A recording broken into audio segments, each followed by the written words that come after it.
Estamos de volta com Religar e Conhecimento e Religião. Hoje eu recebo Magali Cunha, nós estamos falando sobre mídia e religião no Religare. Magali, nós não podemos deixar de falar das novas mídias, né? Como que isso impacta essa abordagem, né, da relação entre mídia e religião? Impacta bastante, porque as novas mídias trouxeram a possibilidade de uma visibilidade ainda maior dos grupos religiosos e dos grupos em geral. Por quê?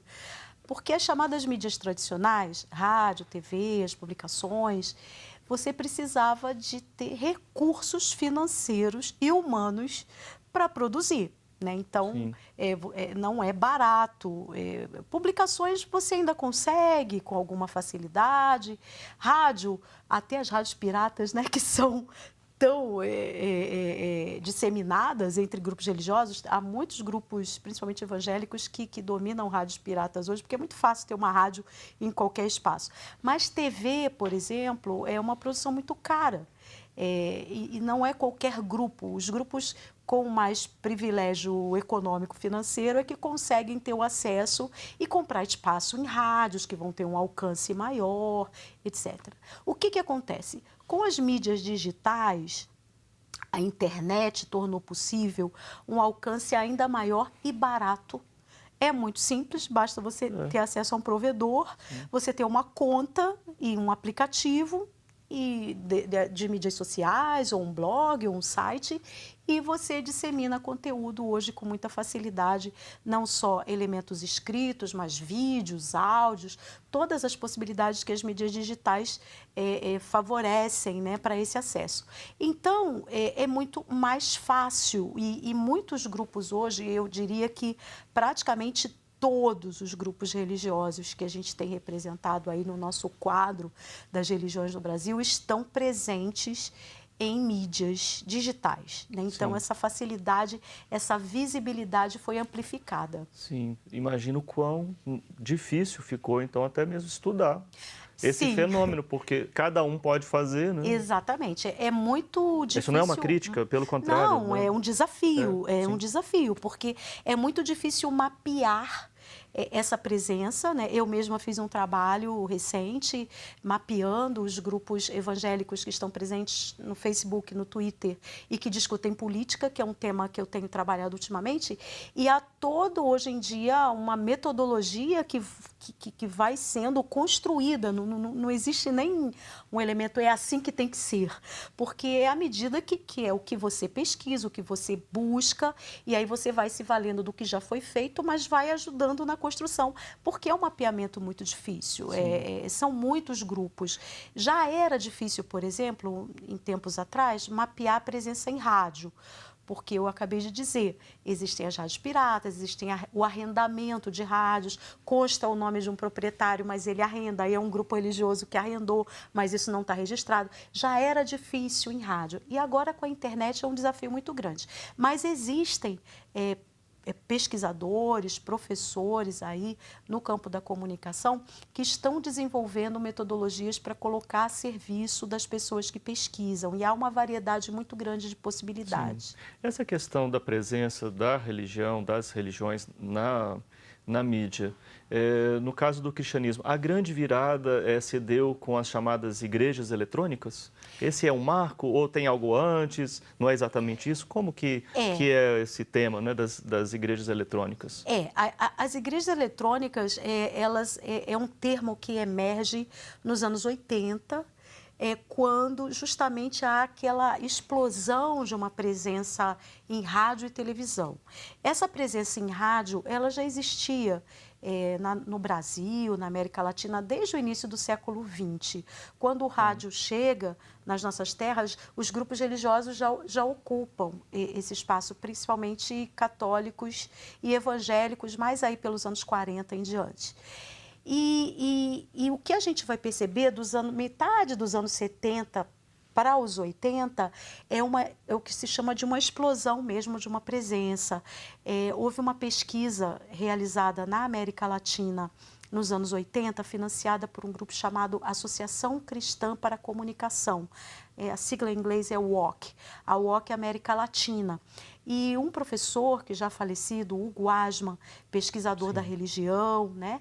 Ele foi o coordenador dessa pesquisa. Foi a primeira grande pesquisa e nem foi realizada pelas escolas de comunicação, porque é aquilo que a gente tinha dito não no era início ainda do da nossa interesse, conversa. né? A gente não se mete com religião é coisa de antropólogo, sociólogo, teólogo. E o Hugo Asman coordena essa pesquisa e foi o primeiro grande mapeamento dessa presença. E aí a gente tem a pesquisa na América Latina e a gente tem no Brasil. A Vozes publicou a obra que é chamada Igreja Eletrônica, é um clássico. E é o termo que foi cunhado naquele momento, né? Quer dizer, a igreja pelo rádio e a TV. Daí essa dimensão eletrônica.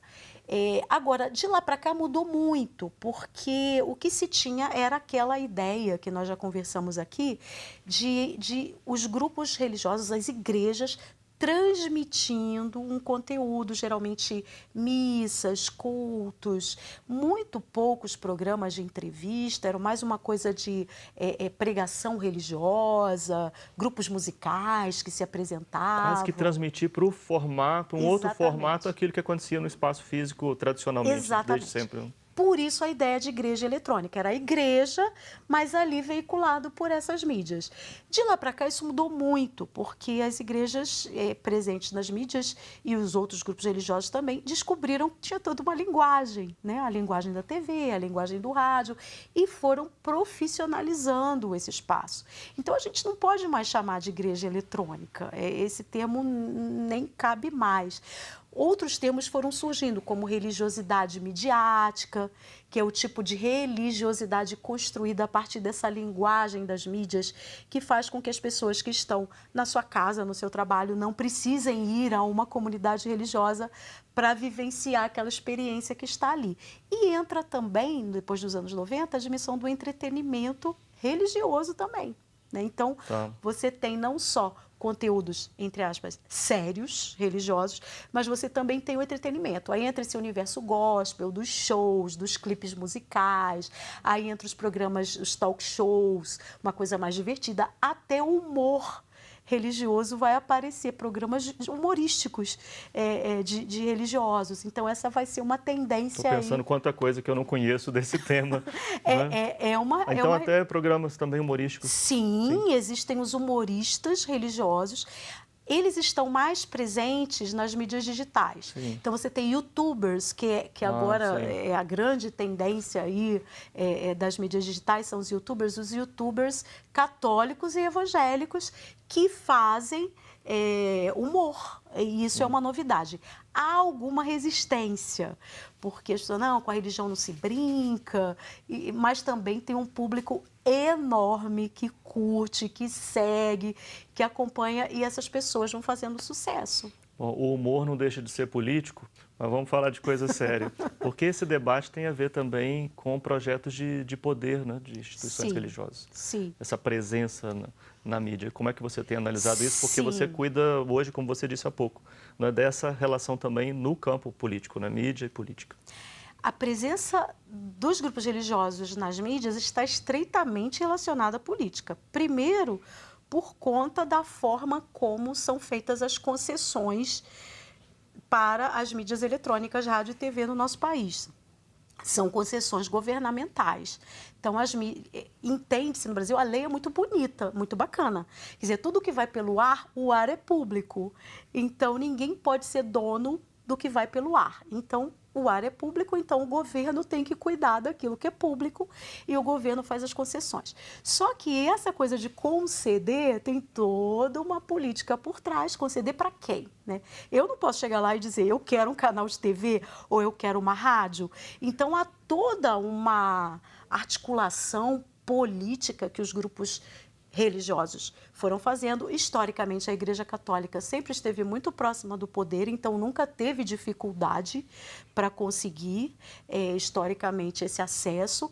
E os evangélicos foram conquistando isso, e a gente vê a presença da bancada evangélica no Congresso Nacional como uma força, um lobby que se estabeleceu especificamente, inicialmente, para conseguir canais de rádio e estações. Essa foi a primeira e TV. motivação. A primeira grande motivação, a ocupação no espaço. Tanto é que isso vai explodir na Constituinte, no Congresso Constituinte de 86, que Sim. vai gerar a nossa Constituição de 88, Sim.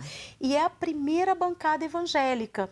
E os evangélicos estavam fortemente presentes na comissão de comunicação daquela reunião constituinte, e o presidente vai ser um evangélico, Harold de Oliveira, que hoje é um dos magnatas, vamos chamar assim, da comunicação evangélica, é proprietário de várias rádios, de grupos de mídia, e vai nascer ali essa emergência de empresários religiosos de mídia, Sim. por conta desse lobby, e que serão deputados.